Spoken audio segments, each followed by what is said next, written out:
রাত ১টা-১.৫টা বাজে এই সময় আমার কাছে একটা মেসেজ আসে আমার একটা চেনা পরিচিত আইডি থেকে। বুঝতে পারলাম যে এর আগে ওর সাথে কথা হয়েছে, যে কারণে বুঝতে পারলাম বিষয়টা। তো ওই আইডি থেকে বলা হচ্ছে যে ভাইয়া আমার সাথে এমন একটা ঘটনা ঘটছে যে একটা ফেক আইডি থেকে আমাকে মেসেজ করা হচ্ছে এবং আমার কিছু ছবি এবং গোপন ভিডিওগুলো দেখানো হইতেছে এবং ব্ল্যাকমেল করা হইতেছে, যে চাইতেছে যে আমি দেখতেছি যে আমার বডির আপার পোর্শনের ছবিটা তার কাছে আছে এবং নিচের ছবিগুলো চাইতেছে। আমি তো কিছু বুঝতেছি না। আমি চিন্তা করছি যে এটা আমি পুলিশকে জানাবো কালকে। তো আমি কিছুক্ষণ ভাবলাম বিষয়টা, তারপর বললাম দেখো এটা তো সম্ভব না। তুমি হয়তো কারো কাছে শেয়ার করছো কিংবা তোমার বয়ফ্রেন্ডের কাছে এই বিষয়টা শেয়ার করছো বা ভিডিওগুলো বা ছবিগুলো শেয়ার করছো, যার কারণে সে এই কাজটা করতে পারে। তো সে তো নারাজ, সে বলতেছে না যে আমার বয়ফ্রেন্ডের সাথে এরকম কোনো ঘটনা ঘটে নেই যে আমি তাকে শেয়ার করব। তারপর আমি বললাম যে দেখো বর্তমান তো এআই জেনারেশান, আর এআই টেকনোলজির মাধ্যমে যে কোনো কিছু করা যেতে পারে। দেখো এটা তো এআই হতে পারে, তোমার কি অরিজিনাল ছবি মনে হচ্ছে? সে বলতেছে না ভাইয়া আমার এটা তো অরিজিনাল ছবি এবং আমার রুমের দেখাইতেছে, আমার রুমের ব্যাকগ্রাউন্ড সব কিছু বোঝা যাচ্ছে এবং আমার কিছু গ্যালারিও ছবি দেখাইতেছে যেগুলো আমি কাউকে শেয়ার করিনি। তো আমি বিষয়টা একটু আন্দাজ করলাম এবং বললাম যে তুমি এক কাজ করো, যে তোমার গ্যালারিতে যাও এবং গ্যালারির যে কোনো একটা ছবি ভিউ করো এবং ভিউ করার পর যে শেয়ার অপশান আছে, শেয়ার অপশানে ক্লিক করে দেখো কয়েকটা অ্যাপস আছে। এই অ্যাপসগুলো দেখো এবং এই অ্যাপসগুলোর মধ্যে কোনো অ্যাপসে কোনো ঝামেলা আছে কিনা, বা তোমার এই অ্যাপসটা মনে হচ্ছে যে এটা কোনো স্পামিং অ্যাপ কিনা, আমার মোবাইলে ইনস্টল হয়ে গেছে কোনোভাবে বা ইনস্টল করছি। তো বলতেছে না ভাই আমার কাছে তো এমন কিছু মনে হইতেছে না, বা আমার মোবাইলে তো এমন কোনো অ্যাপস নেই। তো আমি বললাম যে তুমি ওই সেম কাজটা আরেকবার করে আমাকে স্ক্রিনশট দিয়ে দেখাও যে তোমার মোবাইলে কী কী অ্যাপস আছে। তো আমি লক্ষ্য করে দেখলাম যে তার মোবাইলে একটা ছোট অ্যাপস আছে, সেই অ্যাপসটা হচ্ছে লেখা ওয়াইফাই সেটিংস নামে এই অ্যাপসটা লেখা আছে। তো আমি বললাম এটা কিসের জন্য তুমি ইনস্টল করছো? ওয়াইফাই তো কোনো অ্যাপস না, এটা তো কোনো প্রয়োজন নাই। তো বলতেছে ভাই এটা তো আমি ইনস্টল করিনি, আমার বয়ফ্রেন্ড এটা ইনস্টল করে দিয়েছে আমার মোবাইলে। তো বলছে যে এটা এই অ্যাপসটা ইনস্টল করা থাকলে তোমার ওয়াইফাইয়ের স্পিড বেশি দেখাবে বা বাড়বে। আচ্ছা, আমি কিছুক্ষণ আমি আমি কিছুটা আন্দাজ করে ফেলছি বিষয়টা কী হইতে পারে। তারপর বললাম যে ওই অ্যাপসের উপরে লং প্রেস করো এবং অ্যাপ ইনফোতে ক্লিক করো। অ্যাপ ইনফোতে ক্লিক করে দেখো পারমিশন অপশানে কী কী অ্যালাউ আছে। তো স্ক্রিনশট দিয়ে দেখালো সেখানে সকল পারমিশন দেওয়া, ফাইলস, মিডিয়া, ক্যামেরা, লোকেশান সব কিছুর পারমিশন দেওয়া আছে।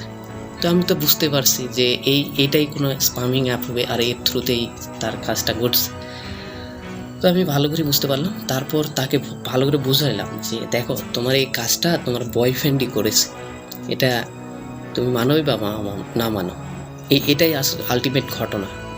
তো আমি বললাম ঠিক আছে কালকে তো তুমি পুলিশের কাছে যাবে এবং পুলিশ তো তোমাকে জিজ্ঞেস করবে যে তুমি কিভাবে এটা কি করছো। তুমি যদি কাউকে না সেন্ড করো তাহলে তো এটা যাওয়া সম্ভব না, তারা তো জিজ্ঞেস করবে, তখন কি উত্তর দেবা?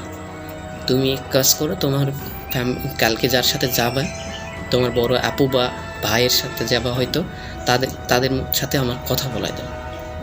তো বলতেছে ও তো ভয় পেয়ে গেছে এবং বলতেছে যে না ভাই আমি তো এইসব বিষয় আমার ফ্যামিলিকে জড়াতে চাইতেছি না। তো কইতেছে, আমি বললাম যে ঠিক আছে সমস্যা নেই, তুমি তোমার ভাইকে জানাও এবং তার সাথে এই বিষয়টা শেয়ার করো। তো সে ওই রাতে তার ভাইয়ের রুমে গিয়ে নক করে এবং তার ভাইকে আমি কথা বলে বোঝাই যে বিষয়টাতে এমন হইতে পারে যে বর্তমান সোশ্যাল মিডিয়ার যুগে এটা স্বাভাবিক বিষয়, যে কোনো কিছু হ্যাক হয়ে যাইতে পারে। তো আমি ভালো করে বুঝাইলাম। প্রথমে তো ওর ভাই মনে করেন প্রচণ্ড রেগে গেছে, তারপর আস্তে আস্তে বুঝাইলাম এবং সে ঠান্ডা হলো এবং আলটিমেট ঘটনাটা বুঝতে পারলো। এরপরে পরের দিন দুপুর 12টার দিকে আমার কাছে একটা ফোন আসে তার ভাইয়ের নাম্বার থেকে এবং বলে যে তার ভাইয়ের একটা ফ্রেন্ড আছে, সেটা পুলিশের চাকরি করে, আর সে তার থ্রুতে ওর বয়ফ্রেন্ডকে আটক করে তার বয়ফ্রেন্ডের মানে জবানবন্দি নেওয়া হয়েছে এবং বয়ফ্রেন্ডকে বলা হয়েছে। তো তার বয়ফ্রেন্ড তো কোনোভাবেই নারাজ, একদম কোনোভাবেই নারাজ, সে এটা করেই নাই। তখন আমি বুঝলাম কীভাবে সম্ভব। আচ্ছা, আপনি এক কাজ করেন, ওর বয়ফ্রেন্ডের সাথে আমার কথা বলে দিন। তো আমি কথা বললাম এবং কথা বলে জানতে পারলাম যে, আমি বললাম যে, তুমি এই যে তোমার গার্লফ্রেন্ডের মোবাইলে যে এই ওয়াইফাই সেটিংস নামে এই অ্যাপসটা ইনস্টল করছো, এর কারণ কী? কেন তুমি ইনস্টল করছো? তখন ও বলল যে, আমি আমার গার্লফ্রেন্ডের লোকেশান জানার জন্য এই অ্যাপসটা তার মোবাইলে ইনস্টল করে দিয়েছিলাম।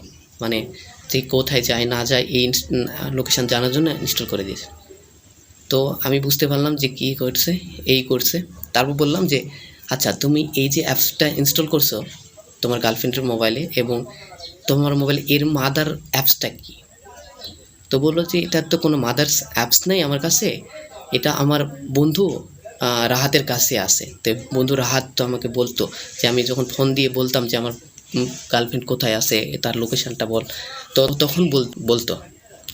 দেখেন, বিষয়টা বুঝতে পারছেন? মোটামুটি এই অবস্থায় এসে তো বিষয়টা স্বাভাবিকভাবে বুঝতে পারছেন যে ঘটনা কী।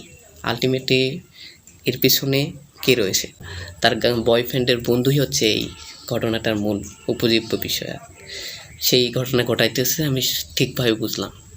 কারণ সকল কিছু পারমিশন দেওয়া মানে বুঝতেই পারছেন যে এই সাইবার এক্সপার্ট তার বন্ধু এই ঘটনাটা ঘটাইছে। তো ভালো কথা, আপনি যেহেতু ভিডিওর এই পর্যায়ে এসেছেন, তাহলে নিশ্চয়ই আপনার সেফটি নিয়ে বা আপনার নিরাপত্তা নিয়ে অবশ্যই আপনি কনসার্ন, এই জন্য তো শেষ পর্যন্ত দেখতেছেন। তো আপনিও সেম কাজ করতে পারেন। আপনার মোবাইলে এমন কোনো ম্যালওয়্যারস অ্যাপস আছে কি না তা দেখতে পারেন এবং দেখতে পারেন যে এই অ্যাপসের সেমভাবে অ্যাপ ইনফোতে যাবেন, এরপরে পারমিশনগুলো দেখবেন যে কোন ট্রাস্টেড অ্যাপ কি না, সেই অ্যাপে আমি সব পারমিশন দিয়ে রাখছি। কিংবা মোবাইলটা আপনি যখন বাথরুমে নিয়ে যাওয়ার অভ্যেস যদি থাকে বাট অভ্যেস, তাহলে অবশ্যই ফ্রন্ট ক্যামেরাটা অবশ্যই কী করবেন, আপনি অবশ্যই কি ঢেকে রাখার চেষ্টা করবেন, কিংবা নিয়ে যাওয়ার দরকার নেই। তো একটা অ্যাপসের কাছে আপনার সকল কিছুর অ্যাক্সেস থাকলে সে ইজিলি আপনার মানে পার্সোনাল লাইফের সব কিছু মানে হ্যাক করে নিতে পারে। তো এটাই ছিল বর্তমান পরিস্থিতি অনুযায়ী সবারই সচেতন থাকা উচিত।